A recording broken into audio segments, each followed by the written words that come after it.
وأما الذين سعدوا ففي الجنة خالدين فيها ما دامت السماوات والأرض إلا ما شاء ربك عطاء غير مجدود فلا تكن في مرية مما يعبد هؤلاء ما يعبدون إلا كما يعبد آباؤهم من قبل وإنا لموفوهم نصيبهم غير منقوص ولقد آتينا موسى الكتاب فاختلف فيه ولولا كلمة سبقت من ربك لقضي بينهم وإنهم لفي شك منه مريب وإن كلا لما ليوفينهم ربك أعمالهم إنه بما يعملون خبير فاستقم كما أمرت ومن تاب معك ولا تطغوا إنه بما تعملون بصير ولا تركنوا إلى الذين ظلموا فتمسكم النار وما لكم من دون الله من أولياء ثم لا تنصرون. كفى. بارك الله. بسم الله الرحمن الرحيم. الحمد لله رب العالمين والصلاة والسلام على أشرف المرسلين سيدنا وحبيبنا ونبينا محمد صلى الله عليه وعلى آله وصحبه أجمعين وتابعين لهم بإحسان إلى يوم الدين. أما بعد التي قال نفار مغسل بالله لنكي ثلاثة سنقصوا أتم كلهم كبو ما نيلقره hijira wujine ko mo nakati tan nakati aro sino filli sino kas karagandi to kaso sino kas karagandi tamundo bane 2021 wala xana ni le katime kat alla kitab senna kitab barkinde o gamulla ona illa kat soni ngam xanne walla ñagana subhanahu wa ta'ala agana aylan mo xosre non ko mo ko bellay mi gamulla na ona ni ci betinda kama yalla gantana sun kaso lagere ganna sun kaso gobo kena dangi trinu be gairo yo trinu yo woni kube ndo sume tigtinte gante me ona kunga mani jabi privé ni kudo wakati ke li xenda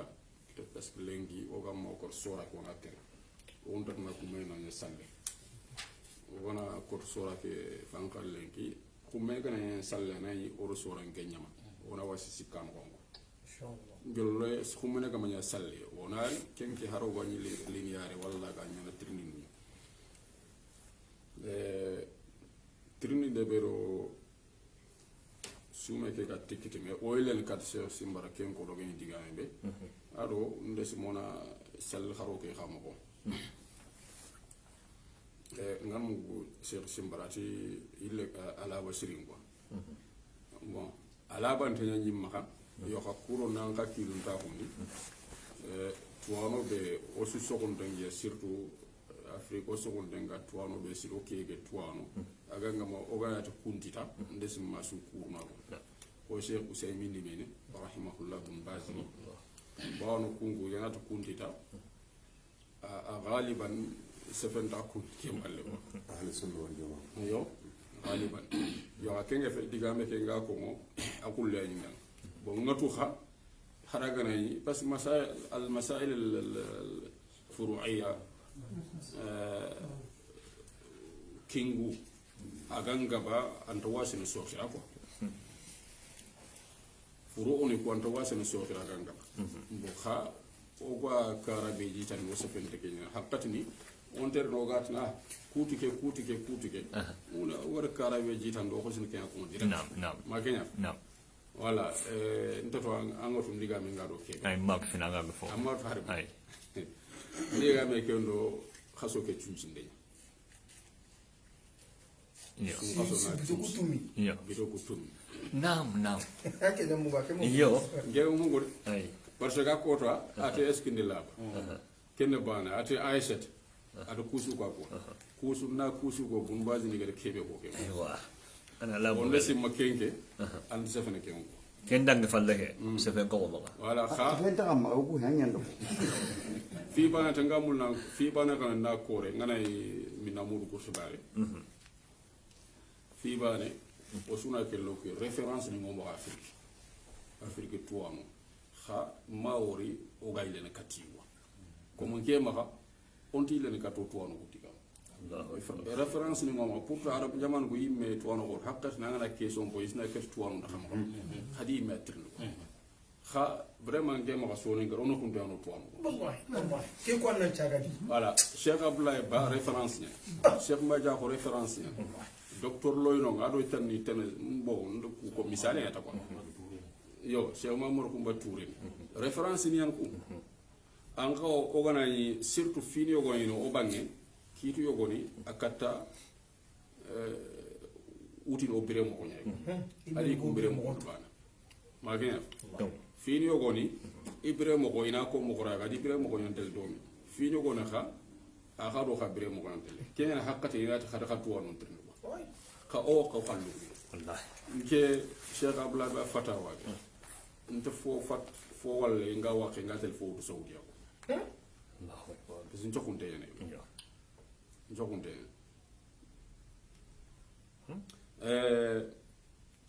ke aton kati o gani ke be sefe ke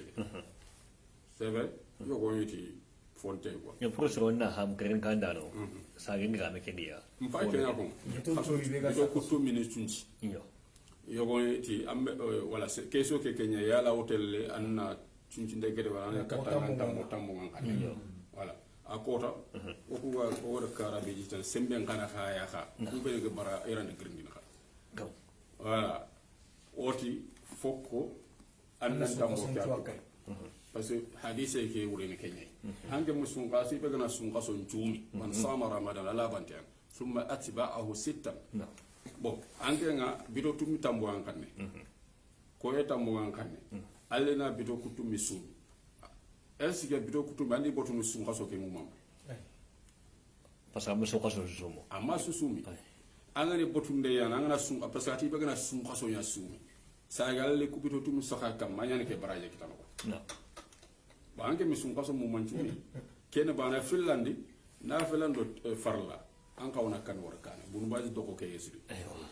ati ad fini filla ati an ka wona tambo ke atuba fini fili sababu fi fanan manne kenna hadise ke rido nanti be gana sun qaso mumman yasu alla bi don tumira kamma ayane ke baraje ke ken ba fi finlandi ati alla tambo aya ngawlante tutugande tinanti tangana fila de ber alla tambo deynu la haq alla tambo aya ngawlante tutugande ayele tan khadi andino ko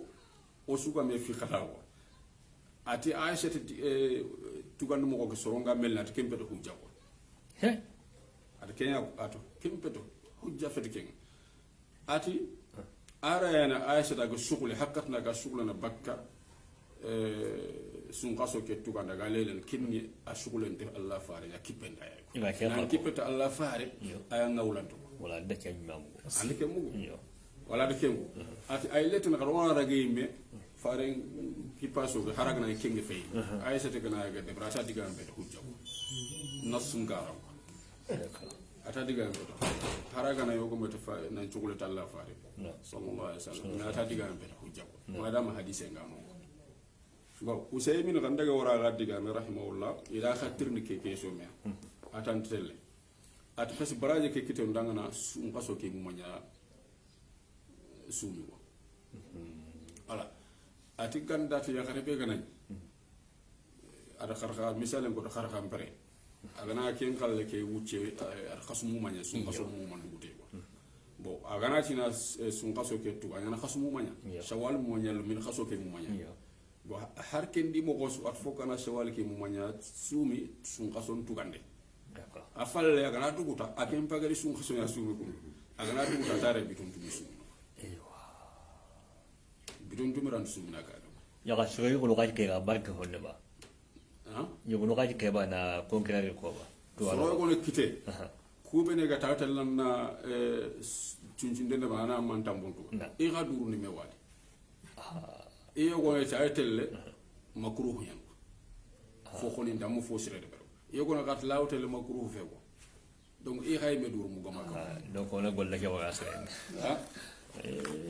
donc e me duru mu gom yo gonto makruh yo gonto makruh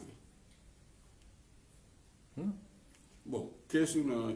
drogoto ya kan desi ma hadise ke labante ken bana filan bon on araga ada tambo ke anda cincin den de baro an kama tambo nugo cincin den palle kallen ko samutu ando tambo daga mandam da anda be wala andel man ko Allah agana tambo ngudu to sabobe ken jabo bagan kam ko watte amma ka selankara ken ando tambo mu dago ha sababu ke gran kamma Allah yi tambo ntu kana an ko to no ndugu na cincinde ne bere Allah cincinde be se ngen dugu tanga cincinde cincinde nyana an ken na duguta e ma mu dugu ran man cinci antal kaso cincande nyama ngate la cinci ani mena no paita ande tampilo bito krega sumi bito krega to kangane ande la cinci anna kutuna anna bito krega fita fala na ga cinci kaso ni me du ngene gen wala ke o dugu ke no ke ta ga ni man fa ni tatu man dugu ah dunwe 100% wala parce que anga mu dugu bu mbaji no ko galle wala usay ay kaballa ko galle wala kha anna raga tan nan tuwa no tan ne ga mu dugu ko c'est normal parce que furo ni no quoi yo kha ke ta o ku delle ga da bo mel ni ki mu yana fa lesili fe ko ala ko so ne tan lesili voilà on arrive nada otuano ko ko ngata référence binna mudu ke sinesu am wuri daru ndefo kay katandi ando wara est-ce anda sokara non anda sokara ana man fam igana direct hetel mele no Abu Hanifa anti ko Abu Hanifa bana gar ke ngara ko igana direct anam no Abu Hanifa no jumhur do kum do ko mais akhi sahibe ni me dur me wali tabine le me wali man ka gatan mele Abu Hanifa bana nanti abana nanti mani nanti ayatal na ko khalsi agalsi ma yo est ce que Abu Hanifa bana ko abane mako tabi be gar ko agbe saybe ni me durno me wali bon ku be ni me gasne bo na bagane maro na bagane hadise na maro nyako ay yo man ka ga bagane maro parce que obira fon ni kenye est ce que hadise ne kenye nan tambire fo ngene kenye hadise sum kengo anga to ghalib qutul balad kesunu ijtihadat hadise mu keko voilà to wano ni me dru ko tan yegene estimate ko bon khaga mel na hadise nga karta tata hadise nga fini ben ko har bagane kenga ta hadise na man ko ada temere ko ay abagane temere ada sha'irun ko abagane sha'ir ko kala ni la har kambe fo sur ko nak yo voilà kay be est ce que ku yiga nan temere ken to ngara illa o yiga nduma ni kube voilà docteur lo se fait no sir kanira usul ngara se fait sirin kana wo kha usul on den to wonu il faut qu'on ande meli kube ne ga do ga ngani ku mbere mu ay gemeti ku ina buga nday amaru manda fe peut-être khalsi ku munya o ba ngemeti na singe maru mu den ji anna khalsi anni anar subani ni baaki gela ga kebe non yere il faut qu'on antique kamma parce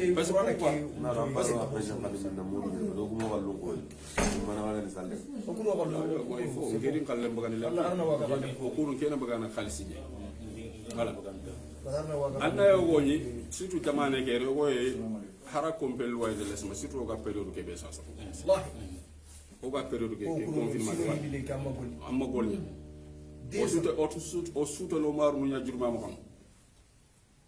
asali ni kam fi ni film mi namudu ke xibaare ku mene gata parce que manene filana no betiye manana ngano miskina haqqe ngano bon ku be ga tona khalsi mam ga yini miskina hakke ka jitan ku be ga tona yili mam ga ide batiye mana ya jitan il faut na ken katwa ko filano ko jukku ne voilà kha anga fu be gene geles bon anga bagane maro bagana kha ma critique de ber soro go ni kunta haramu tan nga bagane khalsi kemay anga ni tribunal te kendalle yo delle kan takam anna mo no haramu tan nga bagana anna bagana bagana khalsi amma minna mu bagana tashabbu min ay meke la sembela kamma yo gamma anga mele do ke ngare mele yo xama critique yo wonu ko nana mo tfara amma minna ko de ke ngona donc na wonu gele saybe den ke ku ben suga ke umar ibn abdulaziz ke ana khalifa al khamis anya ko wonanti anna khalis mambagan anya ko ko ngalla ngane serebe gada akhir khalifa karagandi serebe akiye tolima ameriya go tolongo miskina mi kite ko ha ide jakka nyawto ga miskina ni murni kura awtundana telima go tolongo walla gar khairi nyaki ak tolongo Allah kemu tunkanyu go begene ke kemu yin wunwa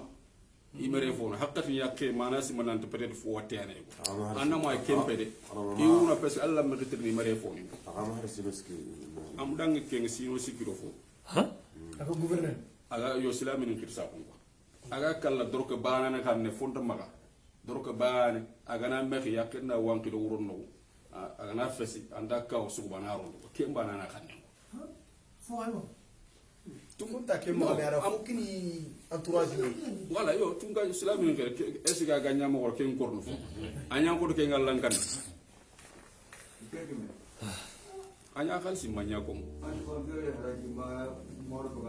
bon ke kubeni me hinta wala ma qamuhuma fumbe yati afillo anigo fu fil nago mude kusu qimani addi masaybe nda su de manne sa so kuburu ngame annamo no ibe gana a khalsi mambaga ndanke man minna mur baga ram on keke yelin kena le france ke do ko parce no joni nya wala nge kitana ko ambane be ngeme ko digam ko na digam ke xoton andu boss da ko allah mbate ma so on décourager di allah ko ngana sere suga ni mewo sa ni meda contrôle allah tibari sere ma du sere mewo si du da contrôle andu ko ko jakka kilo ke minna mude na bagandi sa'ir wala na bagandi khalsi sere suga yani ma anga tu na ki anga brain jamane bi no anga brain jamane no ko kharam ko wada anga rek marulo sere ko ben ko ko do tetima peut-être aga ko bon mais akeni gir kamo maro ke khayal mare ke te duron ya guda yo nge ke anga har ke maru bo ko tam mi ke kan dan kay ndangale basu yo me muskila ga yo oni su ke gande ka ko na fo bulu na fo ko problème ngara yo ngete te se bagan maro wala ngete ken ko critique ma bunna bre men qad ana tanga bunna bre ngati anga na bagani maro ni nge gelin kenalli qalsi yani ma kusino fili be gange ngasa kamla kasasa ngeke ko ni na kakini na ba na fakanga ayan ne ma gina katimma yo kebe ne ngana mo parce que ando wore parce que email ni fina ari jumhur ke aray sikyan ko aray fili me sikwa ko ouais ta fofona ko kana me fam on le mettre aray sikyan ko fillo me sikko ene fillo ko ina wo ko bane ko ina wo ko bunte me ga aray be bunte me aray ke kenci den jamane ke asiri parce que kente akhati lesi li wona bagandi gande nya na kha ganta ta hajunda maslaha ndanga kembro wora bagandi akhalisi mango bo ogana fa ayara ke hajunda wal maslaha na miskina yere kandina ana fanne kandi agal simba peut-être kara ara ke aw illi ma ke yimewutu khayere kha yere wona khalisi nyi nyaay bo miskina be ke ta ti jongonto ma o suruma Omar marum boto do pa makano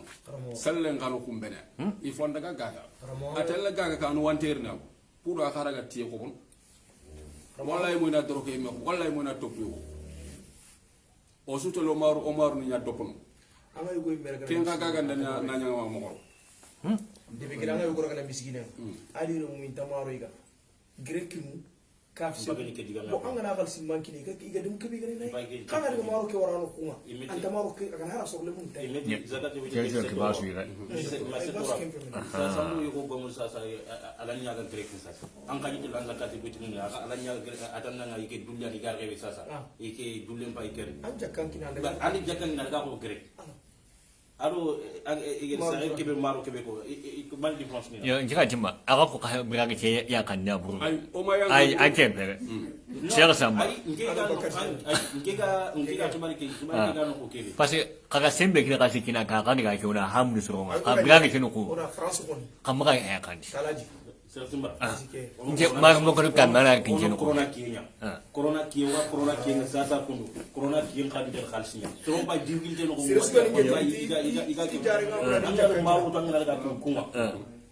am problem kin tan kinya kuma serisu na ki jakkan ba ka kina braga ke bulo on ni daga kenketa on daga kati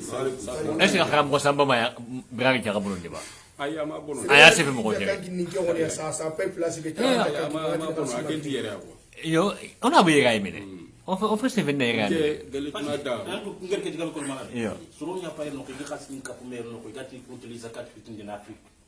aka suru yer no ko kan tampi ka fitin mo balla banan bro ande ko mu yako suru yer no ko ko ka gunten anya ya khenti ya khal yo mo mo ana kamo ko gume be gaire anga bagan ni ti ina bagan dan ken da afrique et puis idiga mo anga ere na bagan dan da afrique ana nan ko rene anga ere dan ko re khini ya anyi mega anyi manga una pagandu angala ke diga ko parce que angana fay irgi no wara tenkete hari ya harenya ya hare leslin gan ya anyake ay manga una pagan foga ma leslin gan ke ay manga foga ma ay manga parce que minna mudu ke jakka ana farla nya sere su kam donc farla nya gan ke tan manga una pagan ni yo ka keta ya hare ko maga la da merena kine yi bo kine ana fagan kine yi bo foga ndo kine na bagan yo ka gana foga ma kay me gana bagan asirina bo gella ga ma na kine na bagan ona danki wala soltana ay ni ke mona ke ngara wala ke parce que on a salli tan da kay ke sal kharo comme bon irigi aw nyani miside kara yana serege bena iger nyamo ko mbero groupe ni sikya bo 6h30 7h30 8h bo ara yana serege bena wasa kitano gelli be gana ga salini dingiranya comme lo jurunda ga salini dingiranya kabaru ku keta ko mazhabu mo goma kamma ko ga base mazhabe to raw ke ko walla hawni so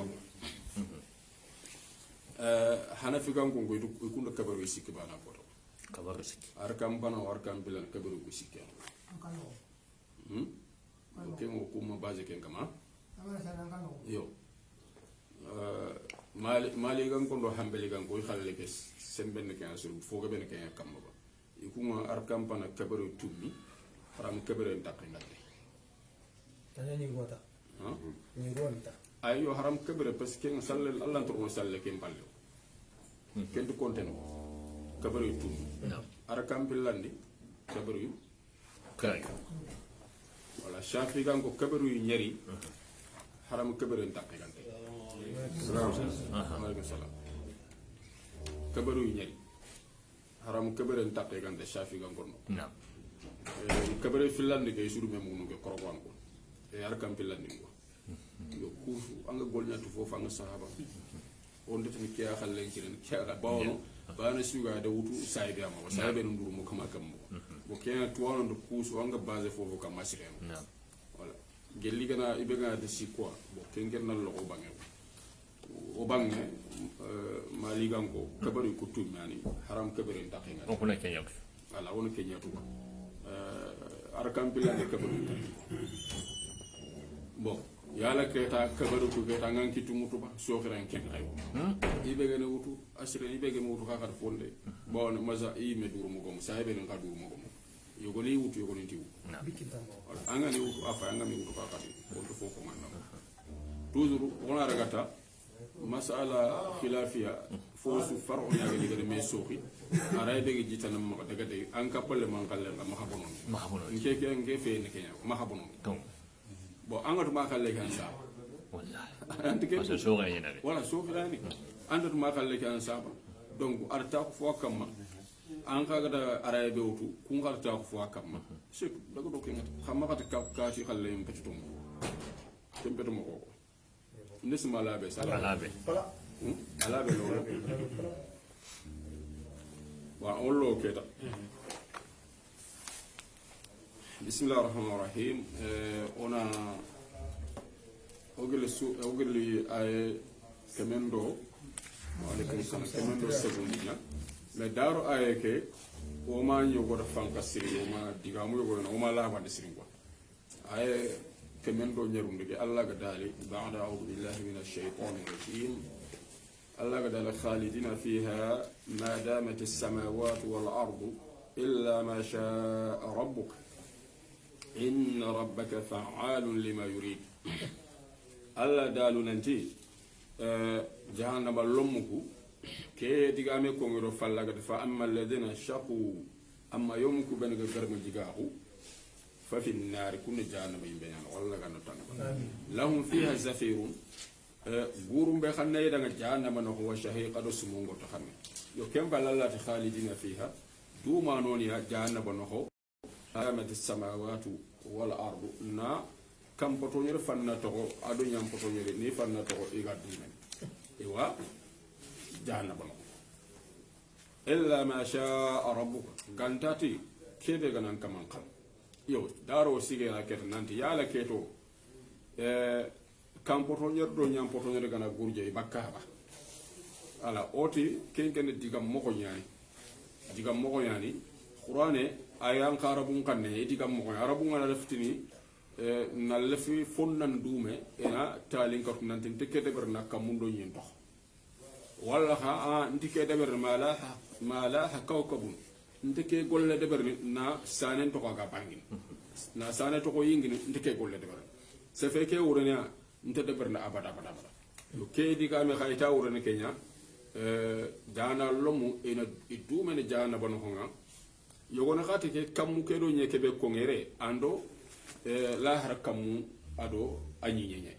bawna kammu ngore na manne awra fofu gan kam ato wala kammu fofu gan ngore ato wala nyenye yo wonti diga me kendo ga bawna la har kammu wala nye kunkundu me de kayo yo illa ma sha'a rabbuka yo bakan kalle ke be gar yere kundu gantati wucce be ganan kaman kam bo kere xana tuwanu nga diga nga bego witaate le diga mutam do sikko ko yere yor ko daru nanti kun diga mutam do sikko olto ko su kunju kongo bawna il faut que be ana fannal lo onti su ko yo o ko rene kata diga um filmia wal diga musik illa ma sha'a rabbuka yere yo goyti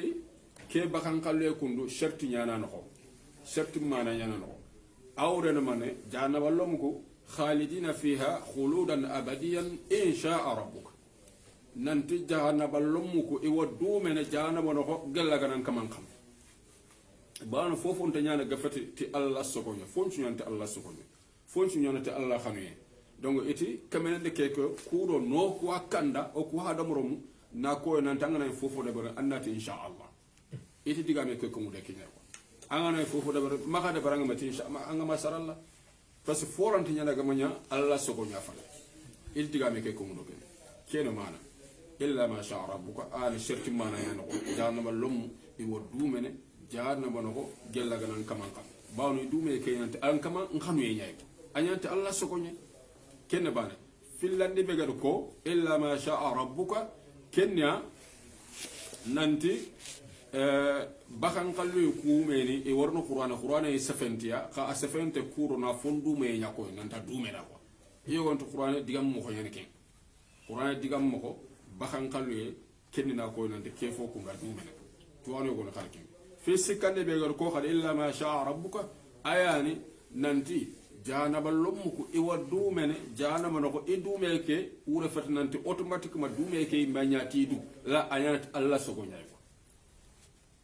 ndel ma khayre fam e dumeke ñati Allah sogo ñay ko ha ken sikande digan nakatandi o fay xem ben kenya illa ma sha'a rabbuka kenya o ha o mile o kay me mile kat ke ngaray nanti yere jahannaba lomu du mene jahannaba no ho gantatu gu cekebe kube ni gan kawno mbogu jahannama no ho ko hadith aga sabata hadith nan to soro no mu'min yani mu'min allah kutano e gollu mokkoti jofana al janna direct allah di deni yimbe afale naare bogu to xanjonde ko yo ite illa ma sha rabbuka ando kunyay ko gantati ngeme kitabe ke base ke nyakama kebe gi maaya illa ma sha rabbuka ayani ada bakan kalle ya bakka dume ngere yimbe nga ayani mu'min ni kubeni allah kutano tawhid ko mo nyani yo e gollu mokkoti ni jofande aljanna allah ni bi afalla naari baga illa ma sha rabbuka gantatu yommu kube ni ganta dumen janda ballo mu dumen e tanna kumu hirnda ha ha bon illa ma sha rabbuka on sikani nanti gantati janda ballo mu dumen jana mo no ko gantati yommu kube ni igarin bo kube ni ganta dumen jana mo no agal mu'min allah kutano gantata kunde kungar na bago yimbe no yo ke aray o mile kateka kanna ko re kat aray tan khadi a haga ko na hakene do jana ballo mu nya ngoko ke ngare nan ka wona kento agati illa ma sha rabbuka nanti jana ballo mu dumene jana mo no gantata gu cekebe iga bakka iga tel yangan kateta bawon jana ba la har yangan kate nonu yan ko imbe nyanga kate ngona adabul hariq wala adabul nar ayno ma adabul huni ngono roxe ñangan kate ngono adabul zamharir mulle kaya ngan kate ngono adabul hamim wala ken kaya ngan kate ngono donc ke yogoyti ke bakan kallon do kenya e wondu meni men no gantatu gucce ke bi ge bagani imbe kat yangan kate tama ke mu janga ti bogu wala ke mu tay gana yigilli igara giri imbe yiden jintay minne jinte min ayne tide towe Allah ene bo ini dane mulle donc ken daga le no ke ta ke mucce e bo yimbe no yego to bakan kalle ken do kenya khasu yangan kate kenya kha la harfati yangan kate no bane fe jana bele men to ken foso bane no waxati ni ini jinte min ne ke Allah khana dakun ka jambe ni fukina min ya ke gana minani no kullo mun cukku ani lo inu lo mujiko hakati ina da wora fankate no titi de no hakati mullo kote kan ya ga fitu mullo no zamharir azabul hunun kan roxo nyangan kate kenken ne la wole no lakhirna nan gangutam madam am pabo to ko nawtu gella nan daga wor baba adam na tuki andambe awa nyande ke golle fulo en dabaro na nyagu ni ko roxo nyangan kate roxo en dangi ken yo wonite bakan kalle ken do ken aray ko suutu yo xa ogoti o sigi aray kebe kam oda wuto agani mu'mina lankutano la shakka ken kay rona no bawona kungar no bogo irno bogo enti tokin surtout gana mu'min nya angol lu ko ran jofandini alla gana mbi alli bogo xa alla ganto jofandi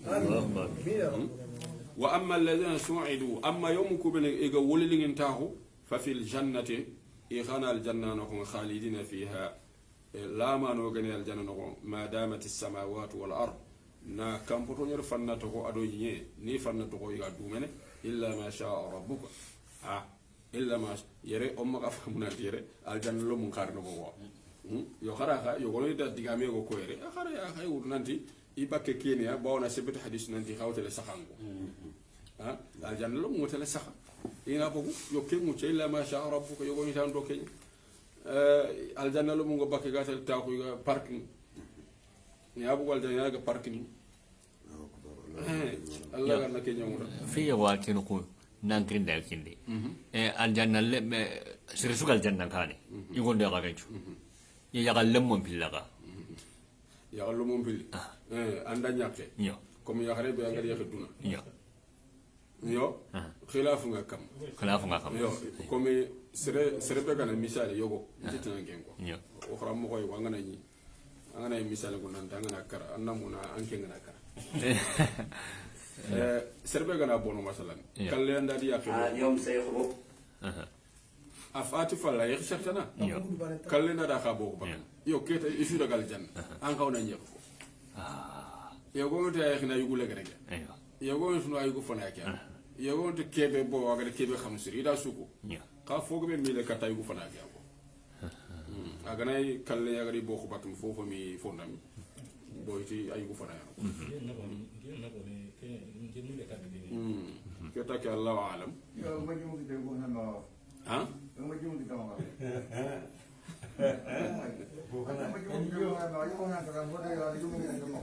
yo aganya mo ko keke kenu kum mena ka baron tatu tuwanu ngoro kebe kutuke allah alam walla gano su jofati wala Aisa anna tigere. mpaga nuguna la ay kekeri illa ma sha rabbuka otiti aranya na ile katal jana lomunya gantata kebe gana wucebe gana kaman kanu aljana lomun kaga baka kemu ceno wagen arman wala yo tuwana gabeti illa ma sha rabbuka kesisna ile kat jana wallum ko jana wallumu be mu'min ngani allah gadi biyagi bakanin ko ite ke ile kataya yo khare ke jitan ata'an ghayra majzud kena kuya ghayra majzudin aganta kutin aljanna kuya na kutin فلا تك في مرية مما يعبد هؤلاء محمد مغنى سكانو سكتنا تنغ كوتانين باون المرية انا سكا بيرو كوتانين غادو مغنى سكانو gelli fo kebe